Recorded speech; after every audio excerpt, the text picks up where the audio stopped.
Hi, we're now 1 week after the most significant lifting of restrictions from our lockdown period, so it's time to start moving forward, even if it is in a slow and controlled way. But I guess at least we can all have a haircut now. But my question is now, how will I emerge from this? Like the tortoise comes out of its hibernation or the butterfly from its chrysalis, what has changed? And what will it be like as we restart? The pause button is being gently lifted as we get back into play mode. As I consider this restarting process, three things came to mind that may help. Firstly, turn the page.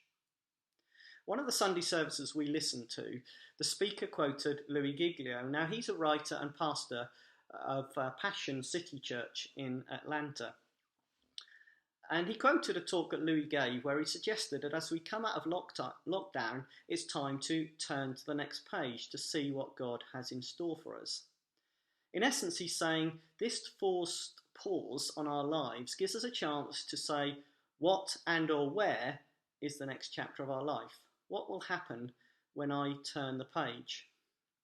Now, due to the unprecedented scale of what has happened over the last few months, there's been some very powerful images representing that period. Empty streets, closed schools, planes that are parked up in fields, church that's online. But for me, the most powerful image has been every time I've seen it on the news when a patient has been seriously ill with COVID-19. They've spent weeks in a ventilator, yet due to the skill, the determination, care and commitment of the medical team, and maybe by the grace of God, they have recovered and been pushed out of hospital in a wheelchair with a guard of honour of nurses and doctors either side cheering and applauding them. I found that incredibly moving because from the brink of death, that person now has a future. Their page has been turned. A new chapter can begin. Their story continues. So what about us? Do I need to turn the page? Is a new chapter of our lives emerging?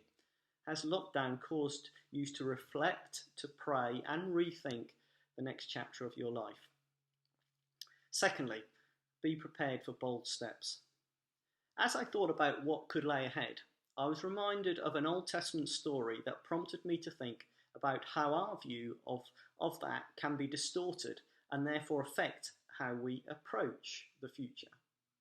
So in Exodus, God's people have become slaves to the Egyptians, and to cut us a very long story short, after pleading to God, he miraculously rescues them and promises to lead them to a new land. And after journeying for about a year, they approach this new land, which is called Canaan, and God instructs Moses to send 12 spies on a reconnaissance mission to suss it out. So if you turn to Numbers chapter 13, verses 17 to 20, it says there that Moses tells them to find out what the land and people are like. How fortified are their buildings? Is the soil fertile? And finally, bring back some fruit of the land. Now they return after 40 days with fruit from Canaan, which includes a single cluster of grapes that is so big it takes 2 men to carry it. But the reports from these 12 varies. In Numbers 13, again carrying on verses 27 to 29, all 12 of them say that yes, it's a land that flows with milk and honey. But most give a but. The people are powerful, cities are fortified, and some of them are very tall. We seemed like grasshoppers to them. Only 2 of those men give a positive, God-focused account. In the next chapter, chapter 14, verses 7 to 9, Joshua and Caleb, the 2 men, said, "The land we passed through and explored is exceedingly good. If the Lord is pleased with us, he will lead us into that land, a land flowing with milk and honey, and he will give it to us. Only do not rebel against the Lord. Do not be afraid of the people of the land, because we will devour them. Their protection is gone, but the Lord is with us. Do not be afraid of them." But despite remembering all that God had done for them in the past, and knowing that they could rely on him for the future, the Israelites sided with the report from the 10 men, which didn't factor God into the equation. And as a result of this, God forced his people to wander just around that border of the promised land for another 40 years. They inflicted on themselves 40 years of torturous lockdown because they did not see God's part in moving on to the next chapter. All 12 of the spies started from the same place, all given the same instruction, all had the same people, places, and power that they saw, yet their perspective of this varied greatly. I think the 10 men who gave a bad report were comfortable and content with where they were at. You know, moving forward can sometimes mean taking bold steps, moving out of the comfortable, but to do so, knowing our God and Saviour is with us, we can know the future, and therefore he goes before us. Thirdly, fulfill your purpose. For the past 10 years, Radio 2 have organised a story writing competition for 5 to 13-year-olds. The rules are simple of this competition. Write the best story you can in less than 500 words. And on the 12th of June, this was the final. And I happened to be listening as the fantastic gold-winning story of the 10 to 13-year-olds age group was read out by David Williams. It was called The Diary of a £5 Note and was written by a boy called Vishal. The story starts. Day 1. Born today. Why am I here?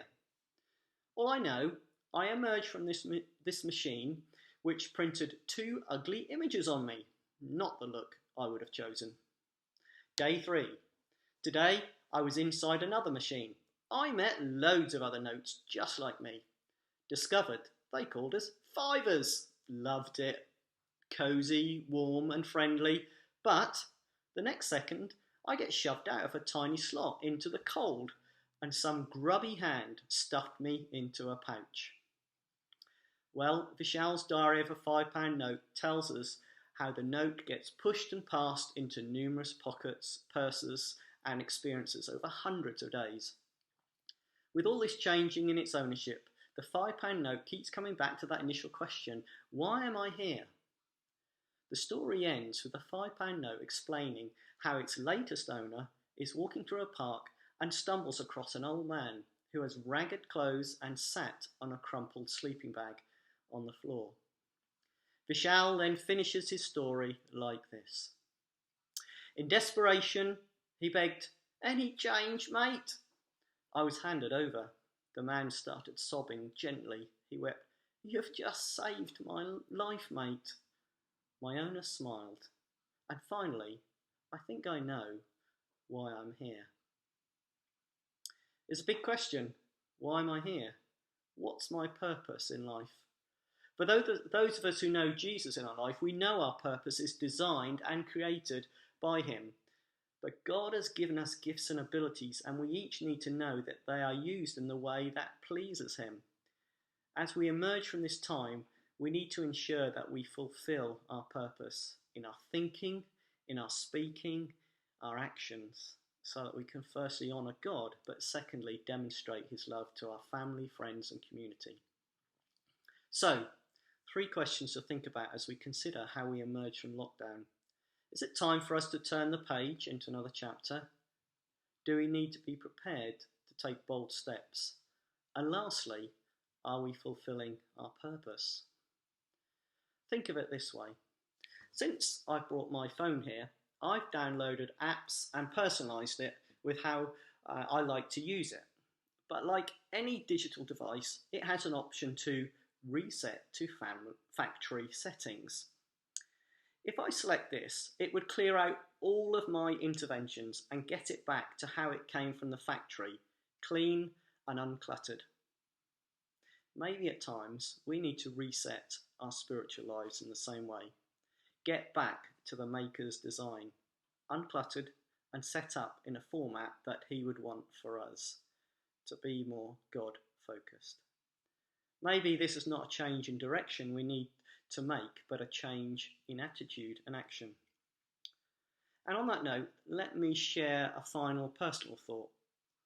During the pandemic, we've witnessed the death of George Floyd, a truly sickening act which sadly was not a one-off and reflected a very long history of racial discrimination.